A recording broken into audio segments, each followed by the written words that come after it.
यह कैदी प्रतिदिन केवल एक ही काम करता था। वह था जानबूझकर जेल प्रहरी के करीब जाकर उसकी कमर पर लगी चाबी को ध्यान से देखना और फिर वापस अपनी कोठरी में जाकर सावधानी पूर्वक उसकी रूपरेखा बनाना। वह जरा सा भी विचलन नहीं होने दे सकता था, यहां तक कि चाबी के स्वरूप को अधिकतम सीमा तक बहाल करने के लिए एक छोटे से विवरण को भी दर्जनों बार चित्रित करना पड़ता था। लेकिन यह अब भी खत्म नहीं हुआ था। जब गार्ड कमरों की जांच पूरी कर लेता तो वह माचिस जलाता और कोठरी के दरवाजे के चाबी के छेद को ध्यान से देखता। फिर सफेद कागज का एक टुकड़ा लेता, उसे सावधानी से चाबी के छेद पर दबाता और फिर उसे अपने हाथों से आगे पीछे रगड़ता। इस तरह उन्हें चाबी के छेद के बाहरी हिस्से की रूपरेखा मिल गई। 2000 घर्षणों के बाद मार्क को सफलतापूर्वक चाबी के छेद की गहराई का पता चल गया। लेकिन फिर भी वह बिल्कुल खुश नहीं थे, क्योंकि चाबी की सामग्री बनाना एक समस्या बन गई थी। अगले दिन मार्क ने नहाते समय अपने साथी को स्थिति के बारे में बताया ताकि उससे मदद मिल सके। 2.5 मिनट सोचने के बाद उसके साथी को अचानक एक अच्छा विचार सूझा, लेकिन यह बहुत खतरनाक था।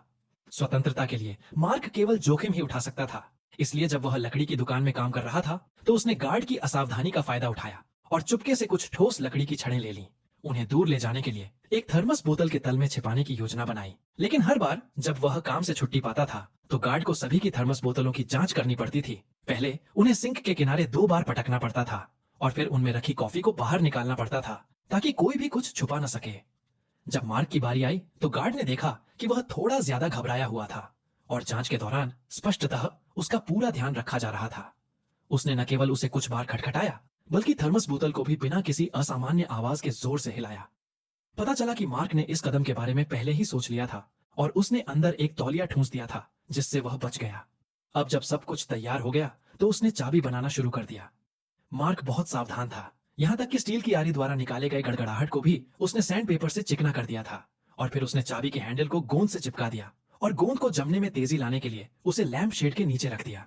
अंततः उन्होंने ब्लूप्रिंट के अनुसार इसे बार बार पॉलिश किया और अंततः एक ऐसा उत्पाद बनाया जिससे वे अधिक संतुष्ट थे। फिर मार्क ने घबराए हुए मूड में चाबी को चाबी के छेद में डाला। उसने अपनी सांस रोक ली और उत्सुकता से चाबी घुमाई। जब उसने अंदर से एक तेज क्लिक की आवाज सुनी तो मार्क को पता चल गया कि वह सफल हो गया है। अगले ही पल उसने कोठरी का दरवाजा खोला और आजादी की हवा में सांस ली। लेकिन बच निकलने के लिए यह पर्याप्त नहीं था।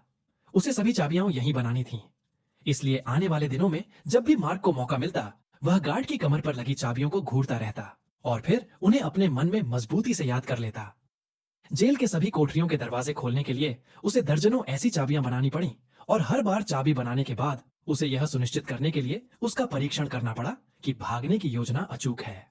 अपने साथी की मदद से उस आदमी ने प्रयास करना शुरू किया।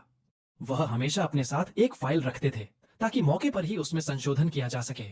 लेकिन इस बार एक दुर्घटना घटी।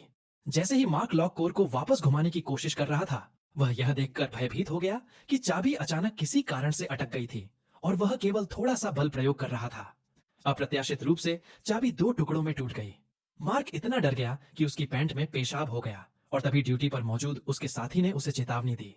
सभी लोग तुरंत काम पर लग गए और मार्क गर्म तवे पर पड़ी चींटी की तरह अपनी उंगलियों से ताले के कोर को बेतहाशा नोच रहा था। उसके साथी ने जल्दी से कमरे से एक पेचकस उठा लिया। मार्क ने इसे जीवन रक्षक तिनके की तरह पकड़ लिया और तुरंत ही ताले के कोर के साथ छेड़छाड़ शुरू कर दी। कदमों की आहट को करीब आते देख उसका साथी भी इतना घबरा गया कि बार बार अपनी जांघ पर थपकी देने लगा। सौभाग्य से गार्ड के आने से ठीक 1 सेकंड पहले मार्क ने सफलतापूर्वक सारा बुरादा बाहर न निकाल लिया। पार्ट 2 के लिए सब्सक्राइब करें।